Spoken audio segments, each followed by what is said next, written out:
Hey everybody, in this video we're going to talk about interference and diffraction of waves. So on the left hand side of your screen there is an example of interference occurring. This is interference of waves in a swimming pool.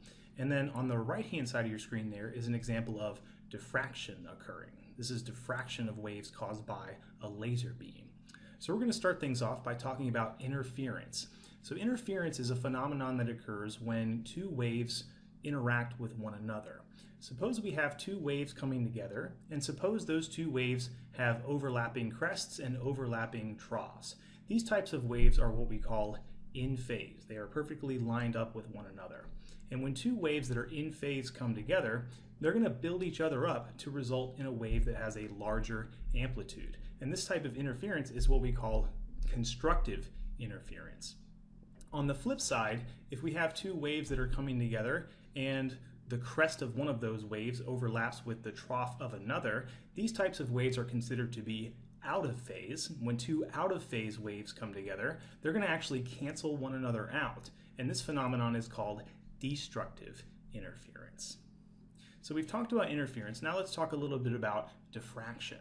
Diffraction is a phenomenon that occurs when a wave is passed through a slit that is comparable in size to the wavelength of the wave.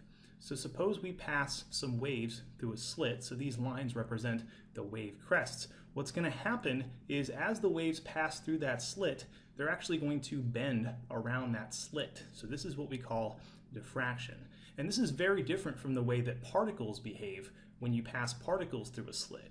When you pass particles through a slit, they're just going to pass straight through. They're not going to diffract. They're not going to bend around that slit. Now, there's a very interesting thing that occurs that involves both interference and diffraction when you pass waves through two slits. So suppose we're passing some waves, some light waves, through two slits that are separated by a distance that is comparable to the wavelength of the light. Now when this happens, each slit is going to act like a new wave source, and ultimately what we're going to get is a pattern called an interference pattern. Okay, so again, if you shoot light through two slits and you observe the resulting image on a screen, what's going to result is this interference pattern that has alternating bright spots and dark spots. And the reason why we get a pattern of interference is because the waves are actually traveling at different distances throughout the screen. So suppose we're looking at the very center of the screen. At the very center of the screen, the two waves, again, the two new waves separated by those slits, are going to travel at equal lengths. So that's going to result in constructive interference. Those waves are combining in phase to produce a wave of larger amplitude. And so that results in a bright spot. But a short distance away from that bright spot, there's going to be a dark spot because now those two waves are traveling at different distances.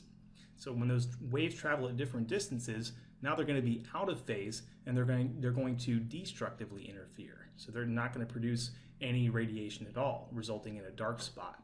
And if you move over a short distance again, well, you're going to get another bright spot because the next distance over is one full wavelength. And so you get this pattern, this alternating interference pattern of bright spots caused by constructive interference and dark spots caused by destructive interference. And this double slit type of experiment is extremely important. It was one of the fundamental experiments in describing the behavior of electrons. So we're definitely going to revisit the double slit experiment later. I hope you found this video helpful, and as always, have a good one.